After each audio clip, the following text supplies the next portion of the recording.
Rightio, let's continue with the celebration of portfolio reviews. So I believe it's 5 and 6 today, so we'll have a gander at that. So let's see. Wireframes. So we've got both the portfolios here. I recognize this one. One of my former students from when I used to teach. Good to see that you're doing well. Good to see that you're doing well. So, stylized brief, made from a brief for Flix Interactive. Cool. Rightio. So right away, it will be. Let's have a zoom out here. There we go. It will be the breakdowns. Now, I think you added these in recently, which is good to see. But it'll be good to get some context for a few things. So I know that you can add text under each piece. So it would be good to put some text under each one about just some of the details, really, about what the piece is. And I think as well, you can take away your text on the borders. Just keep it as black bars because they'll be on your ArtStation already. And I know this is your student number, right? But you don't really need that, especially as you are graduating as well. Cool, inspiring hard surface environment artist. So I would say pick one. So I think last we spoke, you were looking into maybe doing hard surface. If that's still the case, just go down that route. Or if it is environment art, go down that route as well. I think you probably want to put here aspiring, right? So ASP. So replace the INS with the ASP, aspiring hard surface artist or aspiring environment artist, and you'll be good to go. So let's have a gander. So I'm not sure what it's meant to look like, so I can just go based off what I see. But again, I'm not sure if that's your, I don't have any context for what this is, if it's your block out, your paint over. I know this is a trim sheet, but it'd be good to label it as well, as it being your trim sheet. And is this 4 textures or 1 texture? Because if it's 1 texture, obviously this flows vertically, this vertically, this, and then this goes horizontally. So I can't imagine that tiling unless it's a separate texture. So just iron out your breakdowns a bit more. The more you tell us about how you're working, the better. So you need a bit more breakdowns on the work. In terms of the project itself, so 1, 2, 3, 4, 5, 6, 7 images and a video. I think you could, I like the fact that you're messing with the focal length, which is good. It gives you opportunity to focus on these areas, but also be careful if you are intending to go in for a close-up of a prop, you want stuff to be really solid. So I could see here that there's no like splintered wood end here, right? In your close-up shots. So up here, for example, you would probably have like thinking about reference, something like the crack. You know what I mean? It's like and that would carry through here. It's been basically the wood's been chopped, and you see the sort of wood grain on the inside. So you need a little section for that on your trim sheet, or you need to look at maybe starting to sculpt, because if you want this sort of stylized style to hold up, your best bet is to sculpt a lot of the stylization in, as opposed to just modeling it and mapping textures, because that won't be enough outside of maybe mobile games to get the quality you need to get into a studio. So either start looking into the sculpting of stylized textures or the hard surface. So usually wood as well has splints on the corners because they're separate pieces. But you can also see you've got your vertical wood grain here. So what you want to do is you want to split this so that the UV will probably look like that, right? And just flip that and then split this one, and you can just, that's a longer one. But make sure it's flowing the same way on the wood grain. So yeah, when you have these close-up shots, be prepared to sell the look, because you can see a lot of the a lot of stuff where it needs more polish, right? In some of these areas. So just be wary of that. For your main shots, I feel as though this shot is a good opening shot. Like this composition is coming on well. I don't particularly see the need to have this shot. I would start off with this shot. You want to avoid repeating shots a bit too much when you're doing stuff. And I'd probably take the video away. I don't think the video is doing anything that your beauty shots are doing. And then for this, just whatever this is, if it is to blend the block out, just make sure it fills the image. You've got a lot of sort of white space around here, so make sure that fills in. You could either put this up on the side here, and you'll be good to go. So yeah, get rid of that one, and then if we have a look at maybe this image here. Let's have a look at this one. So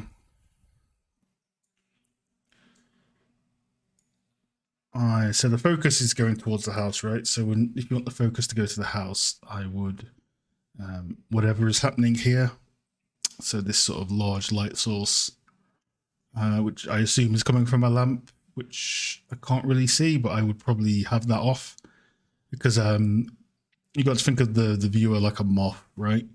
Wherever you light, they're going to look. So I would either lower the intensity of it or remove it. Try to find out which color is the best. And same here, right? So you've got the lamp and it's on, but it's almost like this lamp is lighting everything. And because it's lighting everything, even this side where the lamp wouldn't reach around, it's getting a little bit flat. So one thing you can do is, a lot of lighting is just about simplicity. It can be quite deceptive. So if you had your house and you had your lamp here, right? And there's two things you can do. You can put a point light with a smaller attenuation radius, and then what that is going to do is it's going to light like up to here, so about here, right? And then let the rest of the asset go into shadow, because this is the only light source, so that should only be the thing lighting. And by doing that, what's going to happen is, I don't think there's a way for me to do this on Miro. What's going to happen is this front facade is going to pop out much more. So you want this to be the focus. Yeah, I probably can't do it here.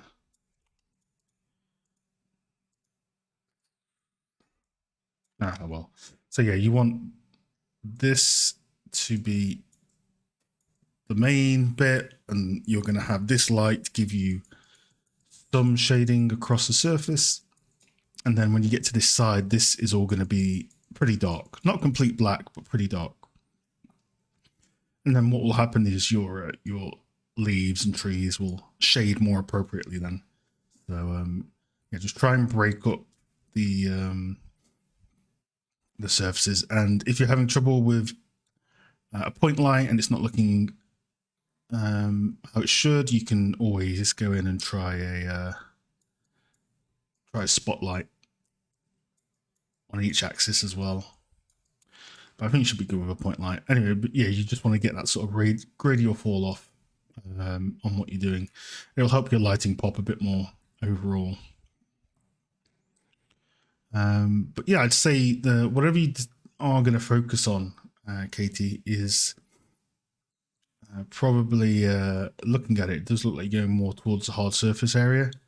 So there's quite a few extremes here, right? It's like stylized, low poly to high-tech sort of design-based hard surface, right? So I would focus down one of those avenues and start specializing in that depending on what you want to do, all right? But yeah, more breakdowns no matter what, whether it's polygons, anything like that, you'll be good. And I believe, yeah, you put the image on in the meantime. But yeah, a lot of it is just reference and trying to build your own textures in Designer. So stylize is quite difficult in that regard. But yeah, pick which one you want to go in, adjust your title, make sure there are breakdowns on there for what you're doing, and you'll be good to go. But yeah, that's how you can push that piece, mainly with the lighting. I think the lighting is the easiest one to push without reworking everything. And for the textural feedback, just take that into your next project. I would call this done now outside of the lighting, and move on to the next one. But yeah, cool, good stuff. Good to see you doing well, and keep it up. Cool. Next one is lighting and animation, trying to get into games. Portfolio link. So straight away, I generally, most people will look at custom art stations like this and do a bit of a double take. So it's like, oh, that's strange. So if you can get used to linking your what's the word for it? Your community page, like with Katie's portfolio, that's everyone's used to seeing that. So when you get the custom website like this, it's kind of works against you from like a comfort point of view. So yeah, ideally you want to see this sort of page when applying outside of this page. So maybe I can there we go, get your art. Here's issue. Yeah, much better. So this is much better to look at and much more expected. So that'll be the first one. Don't link to this page. Link to this page. I forgot the piece you were linking to me. Let's have a look. So you're linking me UE5 lighting to comp, which is this one. You've worked on quite a lot of stuff then, if you're coming from film. Your portfolio is a bit everywhere, right? So, oops, my bad. So I would maybe look to focus it down if you can. So, and yeah, pick what sort of lighting you want to go into, because there's lighting, video game lighting, which is very, very, very difficult if you're coming from film. So video game lighting is lighting of game environments. So lighting for game environments versus lighting for game cutscenes are two different skill sets. I mean, you can flex between both for sure, but when you light a level, it's all about guiding the player through the level. Whereas when you light a cutscene, it's more like, if you're coming from film, it's going to be you're going to have an easier time doing video game cutscenes in Unreal Sequencer or whatever's familiar than versus doing video game lighting, because the issue you're going to have is when you light for video game levels, it's very different from lighting to portfolio. So you're usually lighting a still camera image for portfolio, whereas when you have to light the game, you have to light 360 where the player can see, and make sure you're compressing the right areas with shadow and doing post-processing and exposure, to have a think about which one you want to potentially go into. So for this piece, let's look at it on the proper. So right away is probably the breakdowns. You've got some of them, but I'd like to see more. So on my channel, I have the 4 pillar rule. If you could follow that, you'd be good. Because the way you're presenting it is more like a film breakdown, which is probably good for film, but it's not. Generally we don't think in these terms for games, right? So we don't really consider ourselves compositors. More so the overall polishing of all the art that's come before us on an environment art and character art perspective, but we're not comping stuff in. We're not marketing artists. We're kind of lighting in real time. So this I probably wouldn't. If you're going for games, right? I probably wouldn't show this sort of breakdown. I would instead show the lights used, types of lights. Ray tracing is okay, but I wouldn't light with ray tracing if you're trying to get into games right away, because ray tracing can do a lot for you. I would look to light with at minimum lumen or baked lighting, either or. Ideally baked lighting to start off with, and then lumen. You don't even need lumen for cutscenes. You can just use dynamic lighting, right?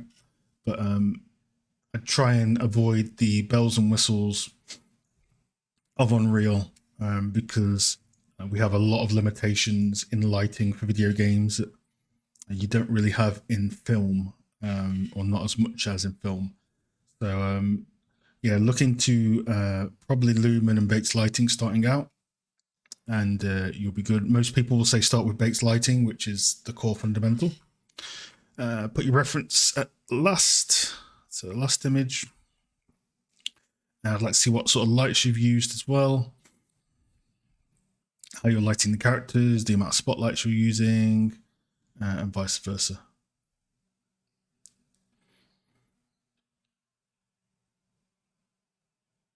The video is cool. Characters look like they're meant to be in the environment, which is good. You're lighting with the flames as well. So this is definitely more of a cinematic lighting piece. Like you want to be a cinematic lighter for cutscenes than a game environment lighter, because there's not enough here to show how you've lit it, and there's not enough environment really to show how you're post-processing it and lighting with technical limitations in mind, right? Which is fine because you're only just coming from film, right? So you're not going to know a lot of that stuff yet, which I believe, like say, the technical bit is getting in the way. And yeah, it's tough. It is tough stuff. So if you want video game studios to see you, I would first follow my, just based on portfolio, follow, I didn't have the time. Follow the 4 pillar rule. So showing stuff like this, how you're lighting with the lights up on the side, the actual lights you're using as well. If it's baked lighting, you can show more in that regard. But yeah, try and show the actual lights that you're using, just so you can see how you're doing stuff. Like this isn't a great example. It's a good example to see the lights, but this I wouldn't light it this way, knowing what I know now, right? But it does show how you're sort of thinking about stuff, and turning the lights on and off is also good. So it's better to show it this way than as opposed to just showing this Unreal comp color, because there's not a huge difference between the 3, and I'm not familiar enough with film terminology to know what this is really doing in a video game setting, right? So try and approach it that way, and I would look to do. Yeah, it depends on if you want to do cinematic lighting or not. Because if you want to do cinematic lighting, what you just did, more of that. You can take. There's a few marketplace assets with cutscenes in that you can light as well. There's one with like this sort of shogun-looking demon with a mask. It could be a good one. But so you might find going into that will be an easier transition, right? Because it's a lot like this sort of stuff, but in real time as well.